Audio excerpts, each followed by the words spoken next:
The film kicks off with two pals, Katie, who's as tightly wound as a spring, and Sloane, who's about as restrained as a bull in a china shop. They're all hyped up for their upcoming trip out of town. Their plan? A month of hard graft at eco-field organic farms to stack some cash for a New York City shopping spree. Bright and early the next morning, Katie and Sloane get scooped up by Katie's uncle, Jason, a cop with a heart of gold. They're crashing at Jason and his girlfriend's pad for a night before hitting the farm. While settling in, Sloane has a stroke of genius. They should rock some fake names while they're in town. Sloane dubs herself Heather, and Katie goes with Ripley. The following day, Uncle Jason drops them off at the station where they'll catch the bus to the farm. Jason, in his role as the protective uncle, lays down some wisdom. They need a secret word for emergencies. The deal? They've got to sneak this word into every text they send. Jason also insists that Katie switch up the secret word alphabetically each day. Today's gym? Apple. After Jason peels out, they've still got an hour to kill before the bus shows, so they hit up a cafe. They catch the eye of a couple of local dudes and end up shooting the breeze with them. They whip out their aliases, Heather and Ripley, while the guys, Jed and Lucas, introduce themselves as brothers. Jed and Lucas offer to chauffeur them to work, and despite Katie's reservations, Sloane gives her puppy dog eyes and Katie caves. They hop into the brothers' ride, a blue truck that's seen better days. But things take a detour when Jed decides to take a scenic route, cruising past the farm and leaving Katie and Sloane scratching their heads. Finally, they pull up at Jed and Lucas' crib, where they're greeted by the brothers' dubious mama. She invites them in for tea before they head to the farm. Once inside, Katie gets a ping from her uncle. Using their secret code, she gives him the thumbs up. Meanwhile, they chow down on pie and sip tea, fully aware they probably shouldn't. But hey, rules were made to be broken, right? Their vision blurs, realizing there's something funky in their drinks. Panicked, they bolt, but Jed and Lucas, showing unexpected athleticism, knock them out cold and drag them back. Next day, Katie and Sloane wake up chained in the woods, which is definitely not on their itinerary. Jed strolls up, announces their new digs, and kindly provides the basics: clothes, a bed, and a throne. Cut to the next scene. Katie and Sloane, looking quite dapper in their forest attire, meet Jed's boss, Boris, who's in the mood for a little detective work. Boris snatches Katie's phone, eager to see if anyone's missing them. Surprise! They've been playing the name game and using secret codes. Boris isn't amused. Cornered, Katie and Sloane spill the beans about their clever code word. Oops. Just when they thought they could freshen up with a makeshift shower, the local sheriff crashes their party, gun in hand. Classic. Turns out, Sheriff Shady is into some seriously twisted hobbies, including, but not limited to, human trafficking and unwanted advances. After the sheriff's unwelcome visit, Sloane plays therapist to a shaken Katie. Therapy sessions in the woods, what a treat. Meanwhile, Uncle Jason's anxiety levels hit the roof when he notices Katie's SOS texts aren't exactly changing up. Back in the woods, Jed and Lucas roll out the red carpet for their latest guest, Scruffy Guy, who's about as friendly as a cactus. Scruffy Guy takes a liking to Sloane and drags her off, revealing himself to be a real piece of work. Uncle Jason finally takes action, making some calls and realizing his nieces are MIA. Cue the hero music. As if things couldn't get worse, the next visitor to the woods makes the previous ones seem downright delightful. Jed and Lucas hastily improvise some headgear as Pig Mask Dude makes his grand entrance. Pig Mask Dude decides Sloane is his lucky charm and whisks her away to his trailer, leaving poor Katie to ponder her fate. After Pig Mask Dude's departure, Sloane's in rough shape, hinting that her encounter wasn't a walk in the park. In the next scene, Uncle Jason confronts the sheriff, setting the stage for a showdown between good and creepy. So, turns out, Katie's uncle isn't just a regular cop, he's Mr. FBI agent. Talk about stepping up the family game. He's all worried and convinced his niece got herself kidnapped. Classic overreacting uncle move.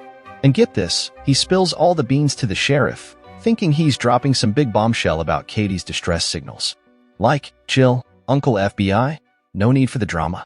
Meanwhile, back in the woods, the sheriff's been gossiping with the kidnappers, blabbing about Katie's FBI connection and her little fib about the secret code.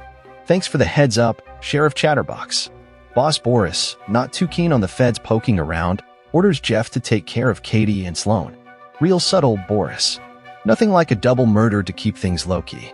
Little does Boris know, Katie's lurking nearby, soaking up all his villainous chatter. Eavesdropping. 1. Bad guys. 0. While that's going down, Uncle FBI decides to play detective at the cafe where he dropped Katie and Sloan off. Classic move, but seriously, can't he investigate somewhere less caffeinated? And guess what? The barista's got a photographic memory for trucks. Who knew? Next day, Katie's dropping some serious bombshells on Sloan about the kidnappers' murderous plans. Just another day in the life, right? Before you know it, the bad guys show up with their buddy Scruffy Guy. They leave him to babysit while they go do villain things. Katie, being the smooth operator she is, works her charm on Scruffy Guy. Too bad for him, she's got a bite worse than her bark. Literally. With Scruffy out of commission, the ladies break free and plot their escape. Nice one, Katie. Who needs handcuffs anyway? But oh, here comes Sheriff Grim Reaper, probably to rain on their parade. But Katie and Sloan have other plans, like Grand Theft Auto. They swipe the sheriff's ride and head back to town, ready to gear up for a showdown. Like, who needs law enforcement when you've got girl power, am I right? And just when you think things couldn't get crazier, they start grilling the cashier about Boris, the guy with the blue truck. Talk about going straight for the jugular. Meanwhile, Uncle FBI's pulling some sneaky moves at the car insurance place, spinning tales about fender benders and blue trucks. Classic misdirection, Uncle. Classic. Boss Boris barely stumbles home, only to find himself bombarded by nail-spiked tennis balls courtesy of Katie and Sloan. In a hilarious turn of events, Boris begs for his life and even tries to bribe his way out of trouble. Meanwhile, Uncle Jason arrives, probably wondering why his niece's boss is under siege by sports equipment. Inside, Katie and Sloan interrogate Boris about the mysterious pig-masked man, turning Boris into a makeshift pincushion when he refuses to talk. Jason, arriving late to the chaos, finds Boris in a state that's not quite living, but definitely not well. As Jason scrambles to save Boris, Katie and Sloan zoom off, leaving behind a bewildered uncle and a mortally wounded boss. Jason races Boris to the hospital while Katie and Sloan embark on their next adventure. Back at the ranch, or rather, Boris's place, the sheriff tells Uncle Jason that Boris didn't survive. Uncle Jason gets even more worried. He thinks about calling Katie's phone, but then he realizes something's wrong when he hears Katie's phone ringing. It's with the sheriff. Suddenly, the sheriff's secret is out, so he pulls out his gun. Meanwhile, Katie and Sloan make a pit stop at the local church, only to discover the pastor moonlights as a pig-masked predator. In a showdown that's equal parts thrilling and absurd, Sloan confronts her assailant with Katie's help. As Katie and Sloan ride off into the sunset, they stumble upon a surprising hitchhiker, the priest, shackled to their truck. In a grand finale that's as bizarre as it is satisfying, they douse the priest in gasoline and set him ablaze before driving away. While Katie and Sloan revel in their victory, Uncle Jason finds himself in a sticky situation with the sheriff.